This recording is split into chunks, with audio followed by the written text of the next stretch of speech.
কালিমাই তৈয়বা লা ইলাহা ইল্লাল্লাহু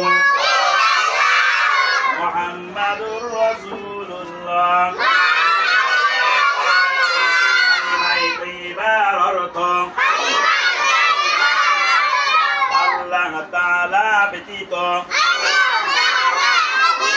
ইবাদতের উপযুক্ত আর কোন মাবুদ নাই। হযরত মুহাম্মদ মুস্তাফা সাল্লাল্লাহু আলাইহি ওয়াসাল্লাম আল্লাহ তাআলার প্রেরিত রাসূল।